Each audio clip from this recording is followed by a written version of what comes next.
do with this place. It wasn't until I started getting nosy and spoken to India that, oh, it must be alright. Let's go and see what we can get out of it. And I say to those ones that ask me those kind of questions about what am I going to get out of this, I say, what are you going to put into it? What are you going to put into this project? This little project on this 62 hectares, or 25 acres, on this 25 acres, it's just the beginning. And there are all sorts of other things you can do here and create on this land. And I had a meeting with the environmental people and they tell me you cannot build another house on this place. I said, get off the bloody grass.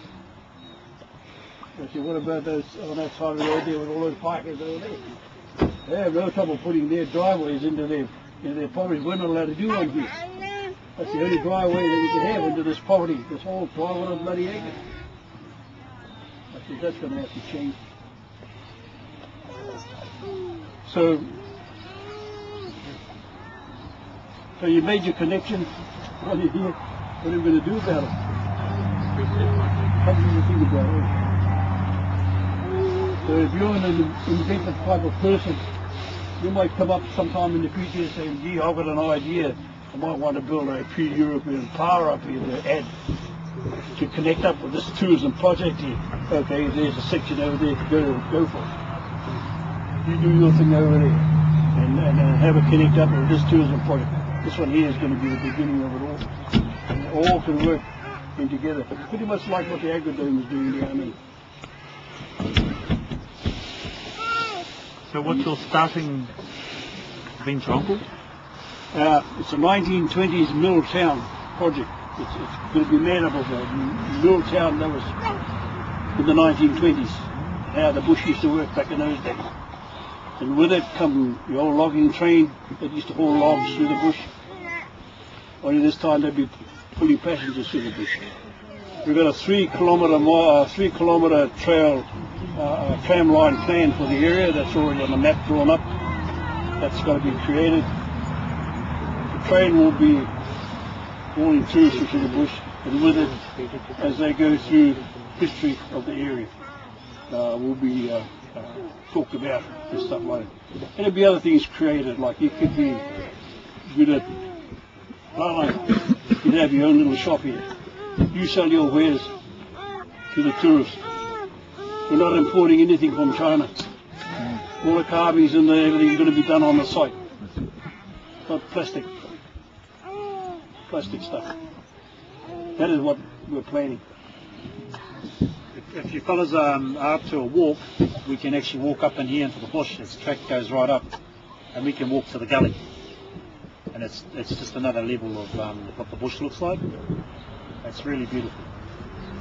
Okay, and the idea of the going into a venture, we're starting to get families every winter coming up to chop firewood. It's getting very hard to control, things like that. So the other aim for the venture is that they regenerate native and bird and fauna. So will the mill be cutting down natives? No. They bring in the logs off site. We've already had 40 acres of mature pinus when the other donated to the project. And the mill will cut the timber that's necessary just to show the clientele, because it is steam driven. Everything's steam driven. And then, but from that though, the mill is capable of cutting timber to a correct size that you require for building in today's standards. That'll be a byproduct then, will it? Pretty much. So you can utilise it straight away. And it will be steam driven. And everything, the waste is sawdust used for steam. So there's own power supply. The other thing is the biggest cost for us to develop the land for housing is sewer, power and water. We've got to drill our water here. We've got to drill for it, and that's something like $30,000. So instead of relying on rainwater, we have to drill. Is there a good supply here? That's the supply here. Is it good supply? Beautiful supply. That's one thing we have in abundance under this ground is water. Pure water. So they say in Rotorua water, because we have tectonic plates and pumice, and we actually have a radiator under all of Rotorua. And if you look at our springs, well, that water that comes out of the spring is actually 100 years old. It's gone down 100 years ago and it gets filtrated and pops up again. That's how it is. It's just unfortunate we haven't got geothermal here. Otherwise it would have been a real boom. But in saying that, this will be a start to start off another ventures for our families. And that's where the padding and the tying up everything. These guys will set the main structure, and then from that would become the other adventures like the horse riding factor, the shallow bush accommodation, all that sort of stuff. That'll flow off from that, because these guys will only have steam trains going. That's if they're not allowed to do anything else. And the big thing we want to look into is Māori rongoa. We want to develop Māori medicine, because it's here, it's in here. And that seems to be a big hit now today's world. So the whenua that's been cleared, that's it? That's all that's going to be cleared? And then, so it's going to be remain natural? Yep. Well, yeah, so if we had time to walk through the bush, you'd need a day. There's actually train lines that used to be in the bush that could be reutilised, but they'll just cut out where they have to on the track, because the bush is the secret. And where the gully is, if you want to come for a walk, we'll go up there. Where that gully is ideal for like the King Kong movie. That's the look in there. There's a big gully, big deep gully. You need a real nice old swing bridge to get across the earth and you go. And you said onto that pine, once they cut it down, are you allowed to reuse the land again to plant more pine for the future to that? Well, that'll be on other areas.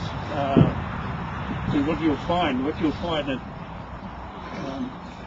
Pākehās, you can say that when they know there's something like this going on, and especially the farmers, they've got their stand of bush. They all grow now their little stands of pine for their own use. And we already know, and we've already been approached by some farmers who say, "Whoa, that's good! You can cut all our timber for us." You know, so there's an income coming off that sawmill anyway. Although it's supposed to be put there for demonstration purposes, but we can see that it's going to be a bit of a gold mine, because it'll be cutting timber for different people. And fortunately for us, we've still got some people around that used to work in that type of sawmill. It's not the same as the modern mill today, you know. And a lot of people wouldn't believe how you had to cut timber back in those old days, you know. And there'll be the odd times where you'll have to cut native timber, and the mill is rigged up to cut big, huge bloody logs, because it's got a vertical. And you really cut down big logs, not just a small pine. And so that's a money spinner there for the project of all the buildings. And you've got to make the buildings look authentic, like rough sawn timber, but inside it'll be a bit more nice, of course. And each little shop, if you like to call it that, can be rented out to you for your raranga or for your party or for whatever it is you want to do. And of course, land will be available for those other projects that you might come up with. I'm kind of hoping that this, from the beginning when I first came to this place, I looked at our own meeting house up here. I've always thought of a meeting house that belongs to our whānau, because I always believed way back then, and I'm talking the 1970s, we were big enough to support our own wharenga. I always had an issue with this place. You see, I'm moaning again. I've always had an issue with this place down here. And that's my own personal problem, I guess. And I'm just kind of hoping that people will see the validity of having our own marae, because